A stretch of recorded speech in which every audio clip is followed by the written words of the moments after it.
Welcome, everyone. Thank you for joining us. My name is Helen Liu, and I'm the Programming and Partnerships Manager at Cary Library. Before we begin, I want to take a moment to thank the Cary Library Foundation, their support enables us to bring programs like today's event to you. I'd also like to thank MGH-West, as well as Supported Living Incorporated and the Community Center in Lexington Human Services for collaborating on this program. I'd like to introduce Amy Peterson and Jarrett Maggio and welcome them here today. Thank you. Hi guys, so I'm Jarrett. I'm an orthopedic physical therapy at MGH-West. Been there for a few years now, and with me. I'm Amy. I do mostly neurologic condition physical therapy at MGH-West as well. I've been there almost 2 years. You'll see we have different specialties. I'm more the aches and pains and joint pain, things that you see for joint replacements, injuries. And Amy, you can describe what you see more than that. I see like a lot of falls and balance, people who are imbalanced for different reasons, and neurologic conditions like, strokes or MS, Parkinson's. And then I also see vestibular people with vestibular conditions, which is like your inner ear often is a dizziness issue. So we treat all of that. So this talk, I really like giving this one because it's kind of a blend of both worlds, where I'll cover more the orthopedic and the intro to the material. And Amy gets a little more into the weeds of tests and measures, what you can do on your own, and what we look for as therapists. So it's fall risk and gait training.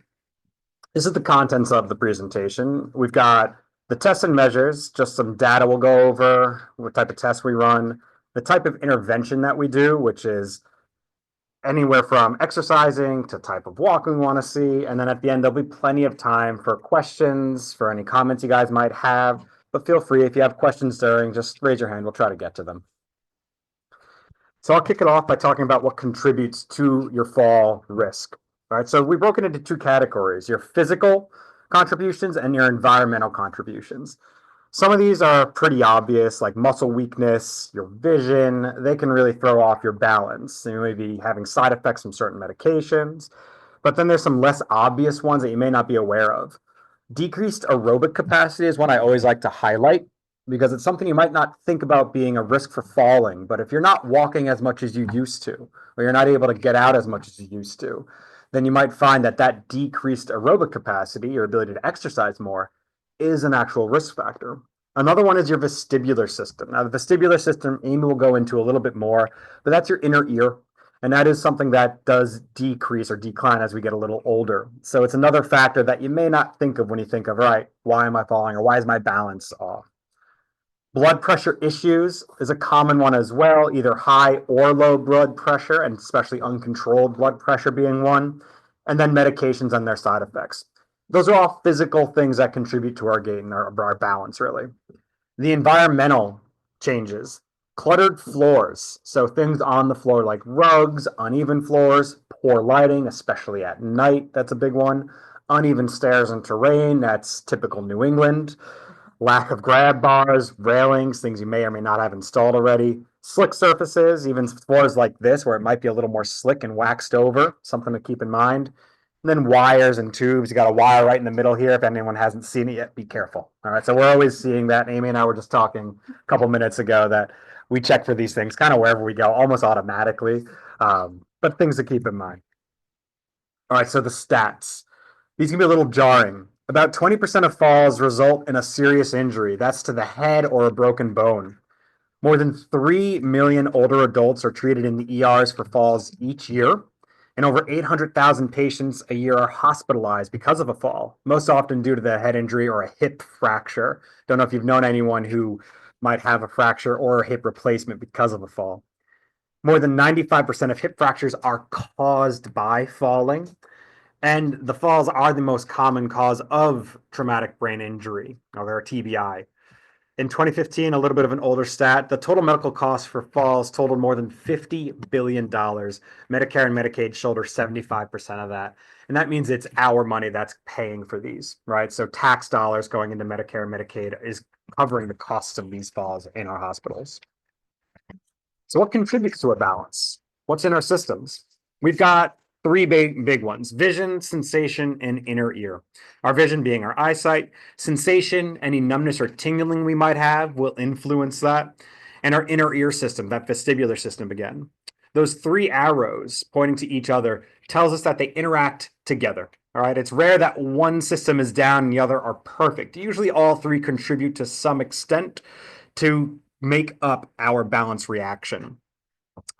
The interesting thing, since they work together, is if one is reduced, the other two can kind of compensate for the other, right? So say our inner ear system is a little damaged or a little impaired, our vestibular system. That means our vision and our sensory system have to work a little harder to make up for that lack, and vice versa. And this is where physical therapy can really shine, or exercise. If you're lacking in one, you can improve another. And that's where you hope to make some changes that may be permanent, like our vision, things like that.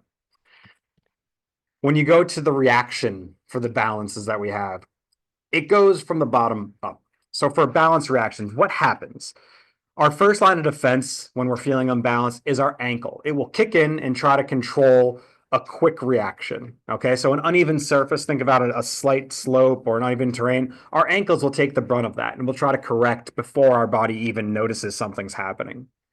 Then up the chain or up the body, our hip will start to react. And if you look at the image there in the middle, that's the hip strategy. You'll see a trunk sway, someone kind of bending to try to react to an uneven surface. Their ankle might not have caught themselves in time, or their ankle was slow to react. Or maybe your ankle's a little stiff. You might have a fracture or an old injury from that ankle there. And then that last line of defense is a stepping strategy. The stepping strategy is when you go to take a step to catch yourself from falling.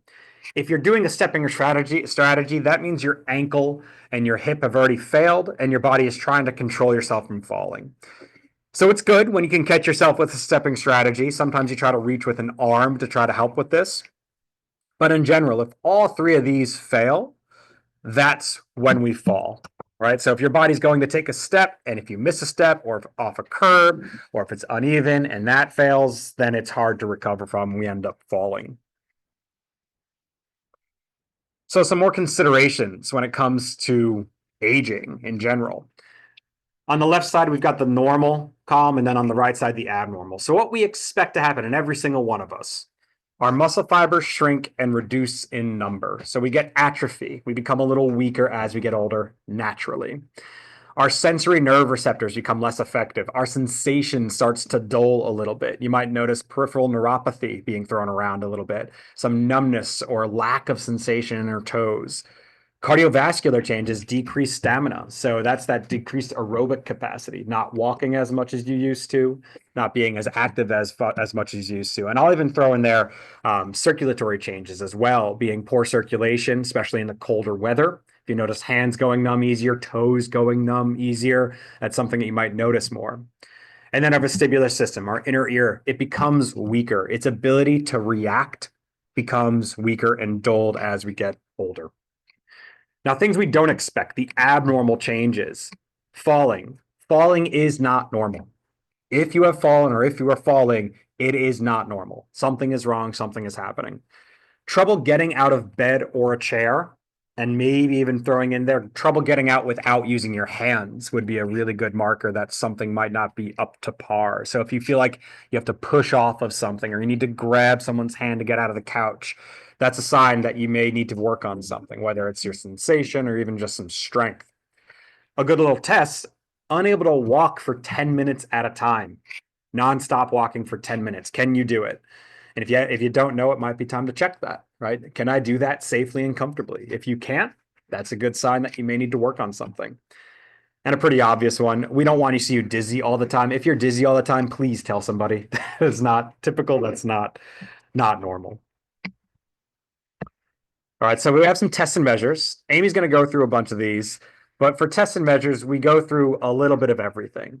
And this is pretty much what we look for as physical therapists. If you come to us and saying, you know, my balance is off, I feel unsteady, I can't walk like I used to. We look at your strength, we look at your sensation. Joint position is basically just awareness of your body. Vibration, a little known one that we do a lot of, is a great indicator of your ability to receive input. We'll do a walking assessment, right? So we're looking at how you walk and what's normal, what's abnormal.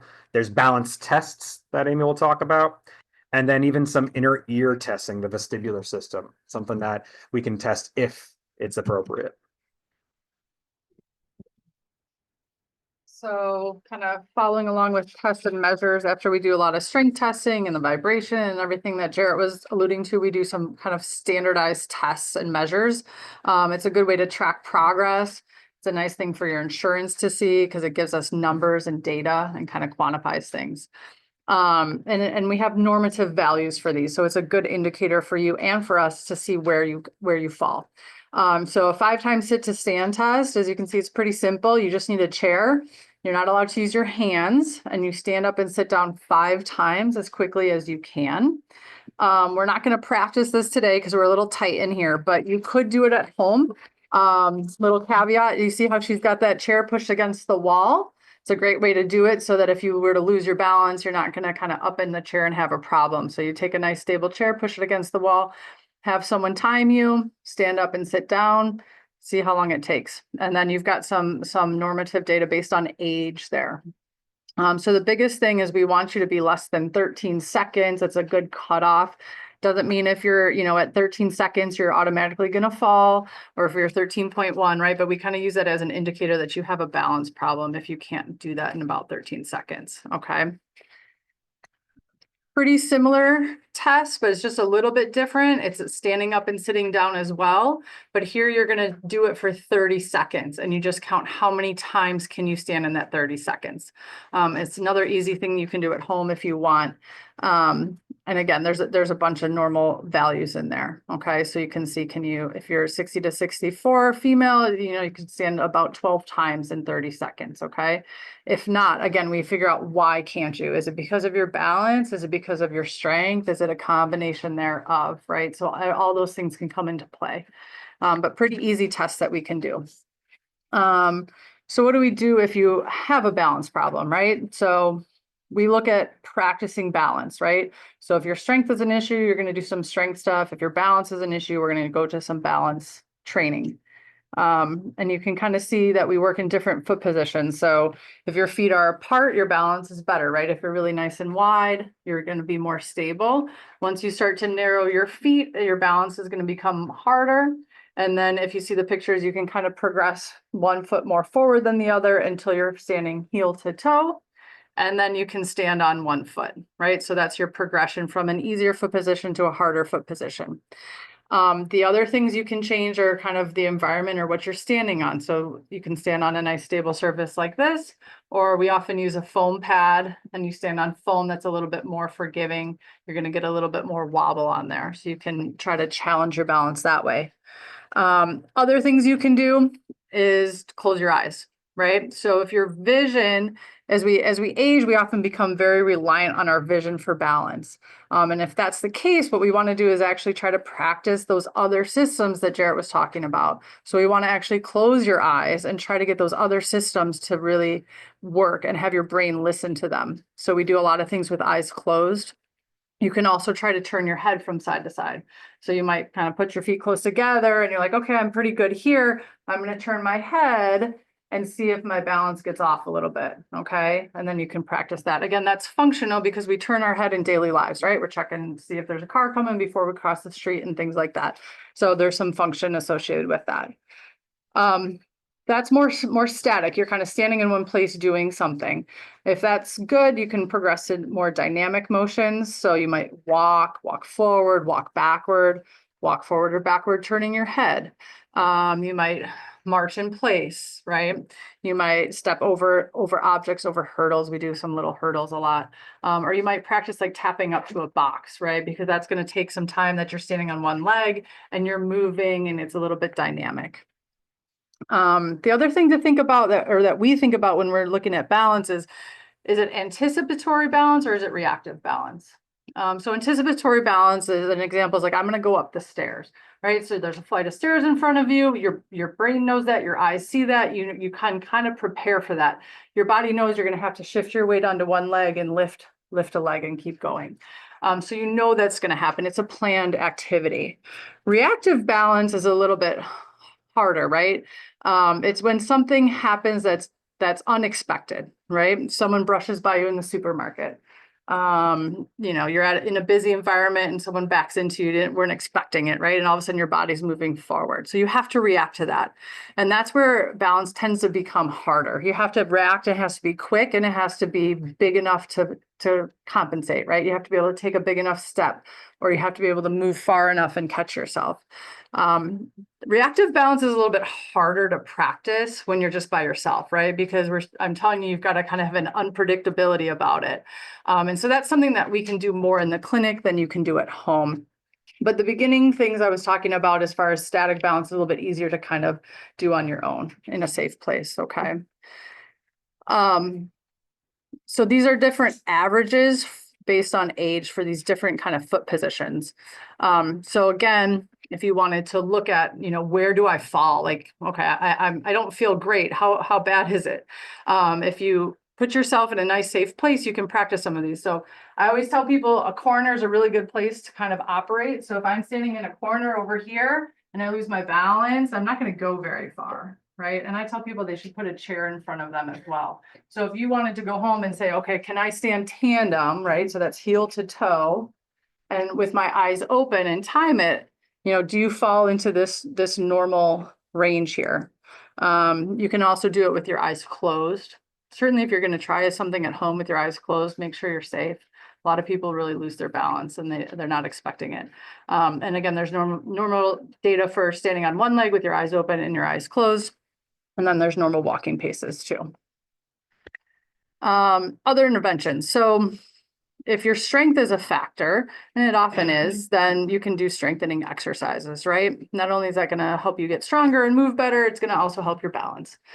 So, some simple kind of examples are raising up onto your toes. That's going to get your calf muscles strong. Again, with your ankle response being really important with balance, being able to have strong ankle muscles is important. Sit to stand, right? So we talked about that being a test. It's also a great exercise. It's going to work on your quads and your glutes and try to get you stronger and get you moving better. Hips are often weak. So that's often a place that we're looking to intervene. So these are just kind of a variation, different hip exercises. It starts a little bit easier. We get to hold on and you're just kicking out to the side. You can lay on your side, which is going to be a little bit harder. And then you can add bands and be more mobile and side step like she is on the bottom. Again, if you're not weak in this hip muscle, you're weak somewhere else, then, we can do other exercises for that. Other interventions. Jarrett was talking about how important it is to have good cardiovascular health, right? So that's a factor in balance. So getting out and moving is really, really good. You can ride a stationary bike.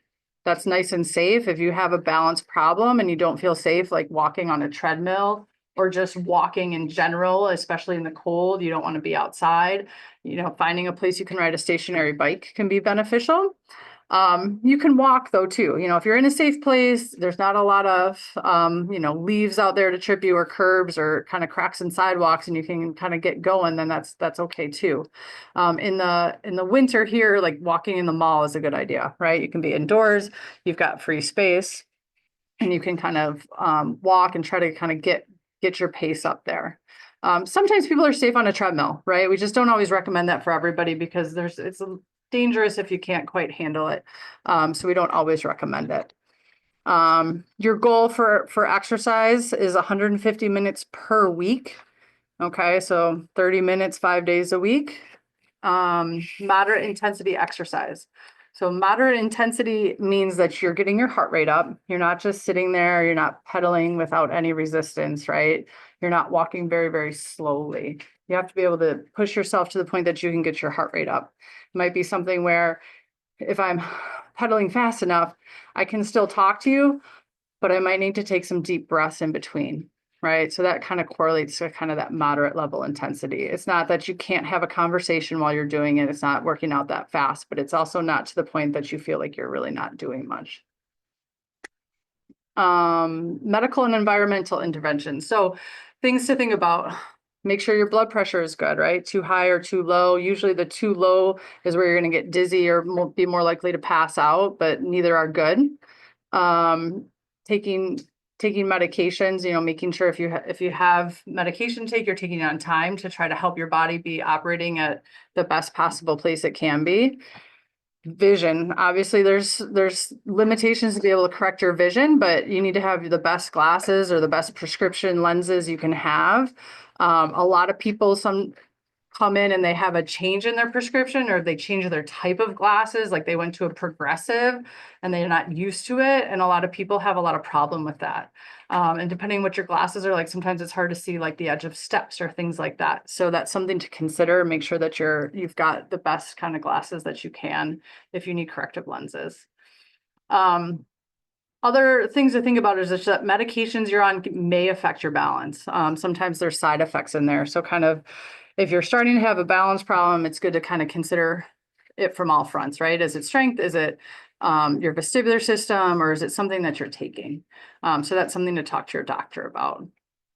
And then environmental, like Jarrett already alluded to, if you've got loose rugs in your bathrooms or kitchens or anywhere, it's a tripping hazard. You need to tack them down, make sure they're not gonna lift up. You know, if they're starting to roll, get rid of them. If you don't need them, get rid of them completely. Lighting. Jarrett also mentioned, you know, the darkness and your vision, right? So especially if you get up in the middle of the night and you've got a nice dark environment for sleeping, but your balance might be more off. So if you're trying to get to the bathroom in the middle of the night, flip lights on, have night lights, use a flashlight, do something to make your vision work better, right? So light up your environment. And then surfaces, just kind of knowing your surfaces, knowing where there's change in surfaces. Sometimes people have big like lips going into their bathroom or between rooms. So just kind of know where you are, and, you know, different flooring surfaces, whether they're slippery or not. Making sure you can make them as safe as possible. So take home messages, you know, declutter your living spaces. The more open things are, the less likely you're going to trip on something. Remove loose bruise lugs, we already talked about. Use good footwear. So again, if something's a little slippery, if you've got a nice rubber soled shoe on, you're probably not, you know, you're not going to slip. Get rid of those carpets, add grab bars, or add things if you need them for safety. And then if you're worried about your balance, right? So if you're falling for certain, that's a problem. Or if you're just like, I'm feeling much more unsteady than I used to. I feel like I'm grabbing onto things as I walk around. Talk to your doctor, let them know that you're having a balance problem. Find a physical therapist that can help you. A lot of times if you are coming like to us, for example, we do require that you have a prescription from your doctor. There are places that will take you kind of without a prescription that you can kind of walk in off the street though as well. A lot of community places have balance classes, the Y. A lot of places you can go and have some balance classes that are ready for you. And then the other thing is just to maintain your fitness level, walk, get out, move, exercise. That's all gonna be beneficial. Did I miss anything? I have a question. Can we go back to the slide here? It's on one of the normative data ones. I believe the balance one. This one. Just a show of hands. I'm just curious. How many of you are beyond the ages we have limited here? I figured. Yeah. Yeah. Do you have any comments on that? Any thoughts? I need to get better, but I will show you this slide where we have There a you go. better age group. And my apologies for the other one. So this one's 80 to 89. So this is from an MGH thing. I actually will go and find better data for the next time. And I'm not even trying to comment on that slide. It's something to talk about, and I talk about with my patients. Often people will come in being like, well, what's normal for my age? I'll be like, well, hard to say, you know, especially if you're at a certain age. The normative data doesn't always exist. And, you know, you can go based off of this slide. Generally, you can see they're pretty standard numbers as they go, right? Like eyes open, standing, it's a second or two more each decade. But it's hard sometimes to even know what the norm is. A lot of the take-home data, I think, is helpful. But more importantly, like Amy stated, just maintaining fitness level and letting someone know if you have fallen or you have a fear of falling, so they can evaluate properly what can you work on. What questions do you guys have? Yep. You mentioned vibration. Mm-hmm. What does that mean? So we use a tuning fork to test it, and we're looking at whether you can feel that sense of vibration in different places. So we often start at your toes, your ankles, your knees. We put it on your bones. You should feel the vibration sense. What you'll find sometimes if you're developing like a neuropathy is you can't feel it. You might feel the pressure, not the vibration, or you might feel it, but it goes away really fast because as that tuning fork kind of diminishes, it gets lighter and lighter. And then if you have an impairment, it'll just kind of go away. Does that make sense? So it's kind of a sign that there's a sensory change going on. And sometimes we'll find that we start to see that vibration sense sometimes disappear before people really feel that their sensations really grossly affected. But as far as like, you can still feel your foot, but we start to kind of see that as the beginning and that something might be happening. Can you improve that neuropathy? That's a great question. So some of this stuff is modifiable and some of it's not. Neuropathy specifically, there are I would probably say that most neuropathies, there's not much you can do about. A lot of them, we either don't know enough yet in the medical field to kind of determine what to do with them. We haven't fixed that problem.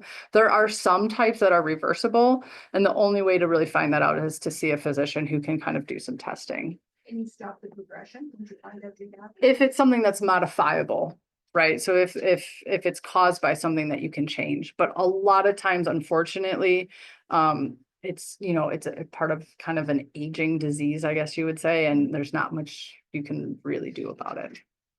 And just so you know, MGH-West is going to be back December 13th, and they're going to be talking about functioning with neuropathy. Yeah, I think Meredith's doing it too. Yeah. If I'm interested in doing a testing, where should I go? Well, you can come see us. Where am I located? So we're at MGH-West. It's on 2nd Street In Waltham, right off Across from Costco. That's why most people know where it is. Yeah, right across from Costco. So if you want like a physical therapy, you're saying evaluated just for your balance, then yeah, you can come and see us. Again, you don't have to, there's other places to go, but we're happy to see you. Usually you just need that referral from your doctor that just says like, balance. So they don't usually care. They'll just put a diagnosis on there and we can see you. Do you out in the West, do you have the facility to do a vestibular test? Yeah, so Because I was told you were not, and I'd have to go into Boston. So it depends on what type of vestibular testing.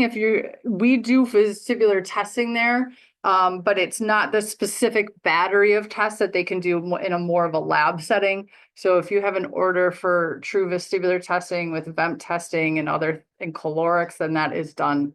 We do not do that at MGH-West.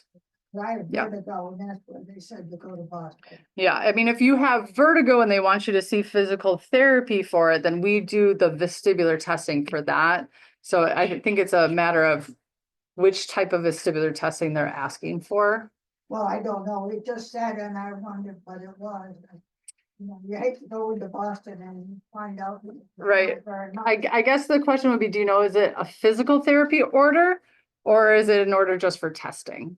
It was for testing. Then that- I've been to Kathy Joy, but Yeah, we might be able to figure that out if we talk more separately, but yeah, that's what I would say is if it's for a PT, then we can see vestibular patients, but if it's for more formalized testing, we don't do it. Yeah. It's interesting to know, I was recently diagnosed with thrombus, Mm-hmm. which I had never even heard of. And after months and months of physical therapy and testing, seeing them in neurology overlay, Mm-hmm. they evaluate and they said it was because I was sitting with my legs so tightly crossed for hours at a time. And that's what did it. It damaged the nerve. Mm-hmm. So I would say after about 3 weeks of not crossing my legs like that, Mm-hmm. it dissipated. That's great. Yeah, so it was yeah, incredible. yeah, that's Just, I'm doing it with. good reminder not to. Yeah. Sure. So that's an example of something that, can come back. If there's compression to a nerve, it can start to damage or kill off the nerve. But if you kind of fix that problem, avoid crossing your legs and give it time, that nerve can often heal and it can come back. Mm-hmm. It's recommend They didn't like a neurologist or just your primary care. I think that would depend on kind of more specifically what your problem is. I think it's usually very easy to start with your primary care doctor. You know, if they think that there's more of a neurologic condition that's happening, they could refer you to a neurologist. If you're just more concerned about your balance, kind of generally, they will often send you to PT and then, you know, and neurology, right? So it kind of depends if they think that there's a bigger problem. And we can help with that to some degree, kind of trying to help you figure out who else you might need to see. But unless you have an existing neurologist, getting into neurology can take some time. And so often I would say just go to your primary care doctor, have that discussion with them, and they can help you figure out whether you need to see neurology. And then at the same time, they can also refer you to us. And it doesn't have to be an either or, it can kind of both happen together potentially. Trying to see if I could line up as a personal trainer, so I'd like to, well, I don't have balance issues, strength issues now, but I want to kind of keep what I have. But I always stop because I'm not sure how to find one that won't be like some sort of boot camp. And I'm not hurt now, and I don't want someone who thinks that I should need to be, you know, an $8 million woman or an 80 million, you know?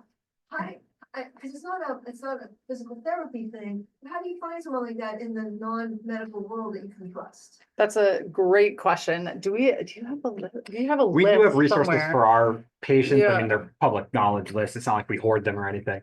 But even here in Lexington is People Fit down the road. That's great. And I believe it's People Fit that is owned by two physical therapists. And they'll have these intakes where you'll come in, they'll do kind of a quick eval, a dirty eval, where they'll look at your general strength, maybe endurance, set up a program, and you can follow up like once a month with them while you work out at their gym. I would recommend if you're looking for a more tailored approach, you do have to do a little legwork and looking for it, but you look for a higher end gym in the area.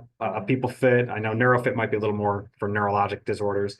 Even Waverly Oaks down the road a bit is really, really nice. They have great trainers. And then you'll find quality trainers. The YMCA is phenomenal. I love the YMCA, but their trainers can be variable, right? It could be a guy home from college who's just looking to make some money on the side, or it could be someone who's professional, full-time personal trainer. Whereas these other more boutique gyms tend to employ full-time personal trainers who will tailor a program to your fitness level. Do you trust the People Fit over here? Yes. Yeah, we've met with them and we know them and we've referred patients to them. They seem to really enjoy it. It's just a little more expensive, right? So YMCA, they've got senior discounts. People Fit can run you like, you know, 125 a month. So it depends on what you're willing to pay and what you want to put into it. But they do exist and there are plenty out I there. don't know. These are some resources on your website? Not on our website. We have them in our clinic, but we should bring some around here. Yeah. Actually, a good memory. And I'll Let's see if put we it can on maybe here. distribute that. But Mhm. there's a few gyms locally that we refer people to that we have met with. We've spoken with them, and they're very much happy to take people on who are motivated, you know, and want more than just the run of the mill personal trainer. Is that something like if I called you up next week or after the holidays? Is that something? that- I'm sure we could figure something Yeah, out. sure. It's just a document we have saved, so it's not. Solid or something. Yeah, yeah. We can also maybe get in contact and somehow get an Get it email out or to you something. guys, yeah. Shouldn't be hard to do, but Yeah, yeah, there's but, plenty out yeah. there. Any other recommendations? Thank Question? If you knew that the problem with either balance or needing exercise or help therapy was neurologically based, that had already been diagnosed or there was injury or something like that, do you rely on the doctor as to where to go, or do you if you're involved with MGH-West, rely on the PT people there who specialize in neurological patients? Yeah, I mean, I would come and see physical therapy. You can see us if you want. And we can develop a program and kind of figure out where to go from there. So Yeah. go ahead. Did that answer your question or no? Is there, well, because you mentioned some people that you feel are well-trained in their business, Oh, like if you're looking for a community resource, I mean, oftentimes the way it can work, and it doesn't have to, but you know, if you come and see us for physical therapy and we kind of get you started on things and kind of make sure you're headed in the right direction, but you still want some follow-up after we're kind of done with our formal training, that's often where we can refer to these other places, like Jared is saying, someone who can kind of follow up that we've had contact with, we feel a little bit more comfortable and confident. So People Fit does work with most of the population if you can do you just do their intake and everything. So it can be a neurologic patient with a neurological problem or not. There is another gym that's much more specified for people with neurologic conditions. And so that's another option. I think it depends on kind of what level you're at, right? So if you're pretty mobile and you know you have a neurologic condition but it's not causing a lot of limitations as far as your mobility, then there's a lot of places you can go that you can be safe. And if you need more help, then there's also that option as well. Supportive, I know that supportive, do you know who they work with, or do they work with everyone in terms of their physical therapy for their clients? So for their NeuroFit program that's associated with them, that's kind of who I'm referring to. They work with people with neurologic conditions. It's kind of like People Fit, but it's a little bit different. They can work with people of more variable levels of activity, and they have an intake and they see people with different neurologic conditions, and they kind of set up a training session, and they have like a one-to-one person working with you who's a student, and then that's under the one person who's more of a trainer or an exercise scientist, so more of a professional, but then it's one-to-one after that. So when people, especially when people need more help, they can have that one-to-one. Yep. Oh, I'm sorry, 1 second. I was just gonna go do a plug for People Fit in that elderly person. It's not threatening at all because there's not a lot of young people there, at least when I've seen it. And so you don't get this thing like, oh, I should be doing more and more and more. And they do have personal trainers there as well. And there's always the physical therapists there, so. Great, it's good to hear you had a good experience with them. Thank you. Definitely, and I used to belong to BSC in Waltham before it closed, which, you know, then you had all the young people and they were doing mostly the strength stuff, and so People Fit is just, to me, non-threatening. Great. They got primary care refers to PT. There's specific therapists there that specialize in different areas of you just randomly. We're a little more specified. So like Jarrett was saying, he does more of the orthopedic conditions. So a lot of pain, a lot of post-operative, you know, knees, hips, shoulder issues. And I work more with the neurologic population, which falls and balance is kind of like in between us. So it kind of depends on what you're coming for, but you will most likely, I think, get siphoned towards the neurologic side if you're just coming in strictly for a balanced diagnosis. PT is just gives you, you know, referral for PT. People decide. So there has to be a diagnosis on the referral. And so if that diagnosis just says balance or falls, you'll probably get put with me. But not always, I would say, but generally speaking. And if you were coming because, you know, you have hip pain and you've also fallen, or you had a fall that caused a hip fracture, then you would go with the orthopedic side. But we can always work between us. You know, I see a lot of people who come for falls, but they have back pain. And then, you know, I might send them over to Jarrett or his group, right? And vice versa. If he sees someone that had a hip surgery, hip fracture from a fall, and they're finishing with that, you know, and there's no other needs, they might come see us strictly for their balance. So there's a lot of kind of intertwining. In the PT Yes. department, you know, the area that you're coming in, not to someone specific. Yes. You have to be part of the Mass General network in order to go, No. so your doctor could refer you. Yeah. Yep, absolutely. You can, Yep. we take everyone. The one downside of our clinic is we are always very busy. So a wait list for me is typically anywhere from 3 to 6 weeks. And for Amy, I'm sure it's similar. Probably Yeah, we're booking into the new year at this point. So often people who are not in the system, it might be another week or two because we have to locate the referral. And so you take that into account, you know, and there's there's a ladder to that. Yeah, but we see everybody. I would say, because my only fall is at the mall on this, where the back was open. Mm, I noticed at the mall, the backs are all closed now. And so I checked with them and they said they've had people fall of all ages because the stairs were open at the back. Plus the stiletto heels went also. And they're saying it's shoots now. And I'm gonna be 95 my next birthday. Oh. That's the only fall I had. good. Let's keep it that way. I checked how strong I am. Mhm. Because I have a cat, Louis, spoiled rotten. And I buy him, the boxes of litter, they're heavy. So I buy 2 boxes at a time. I live on the 2nd floor in a condo, and that's how I adjust my strength. Mhm. There's also things you could do kind of throughout your life to see, like, am I able to lift what I used to be able to lift? You know, Yeah. and am I able to carry those There you go. things? Am I feeling off balance with groceries? There's little things throughout your life that you'll start to notice that are just a little harder. And, as PTs, we're asking these questions often, and we're trying to probe, like, where do you succeed? Where do you fall? And we can usually tease through these things as well.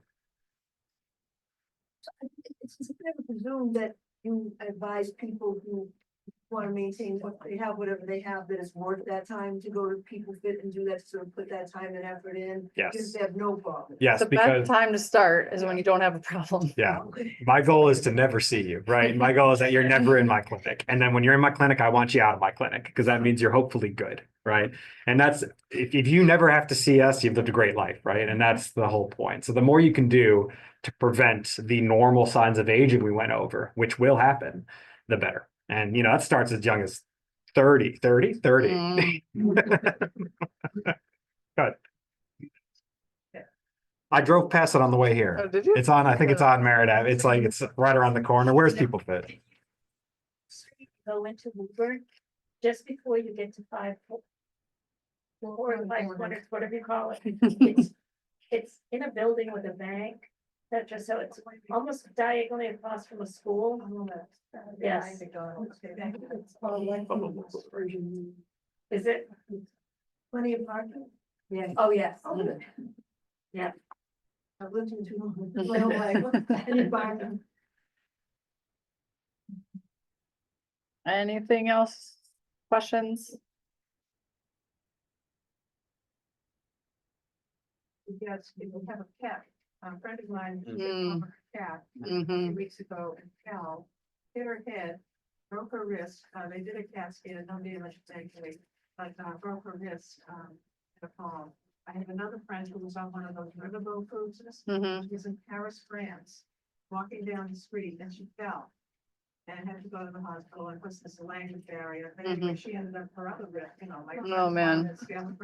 So. And then I was on a bike path here about 2 years ago, walking along, minding my own business.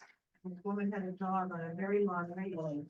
And I said hello to her or something. The dog came running over, jumped on my right shoulder and knocked me over on the ground. I Mhm. couldn't get up. I asked her, and she said, "Oh, I'm sorry. I said, please just help me up." There was nothing to grab on. Mhm. So I would suggest, I don't have a pet myself, but I would suggest that maybe. Yeah, that's a great point. We can add that in there too. It's kind of an environmental thing, and it's often a question we ask when we're seeing people, right? Cats, dogs, things that kind of can get underfoot, and dogs that are unpredictable, but also some people have dogs that pull on them when they're trying to walk them and things like that. And that's another common problem. So As good the point. ice comes in and the bike path reminds me of this, because the bike path here, it's a dangerous little area. People are flying there. I often recommend trekking poles for people in the winter, even in the fall. If you don't have a pair, it's great to get a pair because you just need one to go for a walk with, and it gives you that little extra security. It doesn't look like a cane, right? So you can use it and stay upright. So yeah, exactly. And You just use one, they fold up, they fit in your bag. It's a nice tool to have if you don't have them. It keeps people away from you too. Yeah. As much as it keeps you up, it kind of, people see you with them, they tend to veer farther away from you, which is nice. That's good. And the other point you brought up about getting off the ground, that's often something we work on as well, is like, if you do fall, can you get up? And that takes a certain amount of strength, and sometimes it's just a technique, but that's something that we can always try to work on too. All right. Thanks for coming, everybody. Thank you. Appreciate you being here.